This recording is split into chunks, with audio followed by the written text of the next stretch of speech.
Hello everyone. आज हम taught के नेक्स्ट डिफेंस के बारे में जानते हैं, जो कि है इनएविटेबल एक्सीडेंट यानी अपरिहार्य दुर्घटना।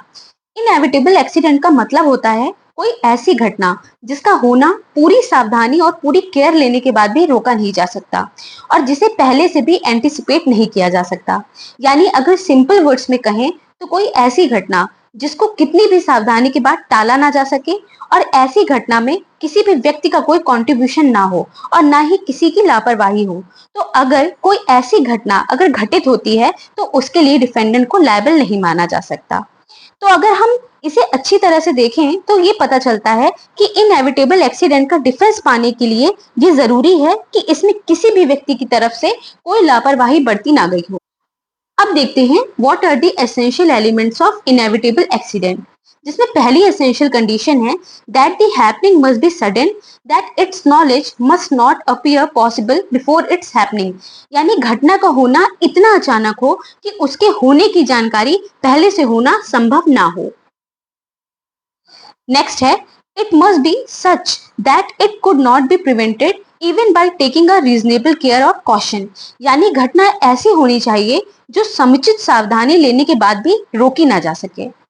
थर्ड है नो एनी फॉल्ट, नेग्लिजेंस और contribution of the defendant appears in the happening.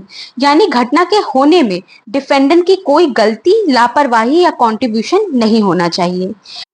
इसी से रिलेटेड एक केस है स्टेनले वर्सेस पावेल का, जिसमें कुछ लोग जंगल में शिकार के लिए गए थे और शिकार के लिए डिफेंडेंट ने जैसे ही एक सुअर पर गोली चलाई, लेकिन वो गोली पेड़ से टकराकर लौट आई और प्लेंटिफ को लग गई, जिसमें प्लेंटिफ इंजर्ड हो गया और प्लेंटिफ ने डैमेजेस के लिए क्लेम किया। लेकिन कोर्ट ने कहा कि ये एक इनएविटेबल एक्सीडेंट है क्योंकि गोली का पेड़ से टकराकर वापस आना अनएक्सपेक्टेड था और यहाँ डिफेंडेंट की ओर से कोई भी लापरवाही नहीं की गई थी और ये एक ऐसी घटना थी जिसे पूरी सावधानी और सतर्कता के बाद भी रोका नहीं जा सकता था। इसलिए इस केस में डिफेंडेंट को लायबल नहीं माना जा सकता। इसी तरह होम्स वर्सेस मैथर के केस में डिफेंडेंट के घोड़े एक पब्लिक रोड पर जा रहे थे, तभी कुछ कुत्तों के भौंकने से घोड़े डर कर भागने लगे, जिससे प्लेंटिफ इंजर्ड। तो इस केस में कोर्ट ने यह माना कि यह घटना अचानक थी और इसमें डिफेंडेंट की कोई गलती नहीं थी और सावधानी के बाद भी इसे रोका नहीं जा सकता था, इसलिए डिफेंडेंट को लायबल नहीं माना जा सकता और वो डैमेजेस देने के लिए लायबल नहीं होगा। नेक्स्ट केस है नाइट्रोग्लिसरीन केस, जिसमें डिफेंडेंट को एक वुडन बॉक्स मिलता है जिसे उन्हें आगे भेजना था, लेकिन उस बॉक्स के अंदर क्या है ये उन्हें नहीं बताया गया था। तभी डिफेंडेंट को बॉक्स में कुछ लीकेज दिखाई देता है, जिसे डिफेंडेंट जैसे ही चेक करना शुरू करता है उसी दौरान उसमें एक केमिकल एक्सप्लोड कर जाता है। यहाँ ने कहा कि इस केस में डिफेंडेंट को कोई जानकारी नहीं थी कि उस बॉक्स में कोई डेंजरस केमिकल है और उन्होंने लीकेज को देखकर प्रॉपर केयर और कॉशन के साथ उसे चेक करने की कोशिश की।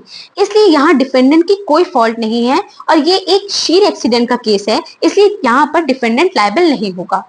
आई होप आपको आज का लेक्चर क्लियर होगा। अगर आपको किसी भी तरीके का कोई डाउट है तो आप उसे कमेंट सेक्शन में पूछ सकते हैं and please like share and subscribe. Thank you.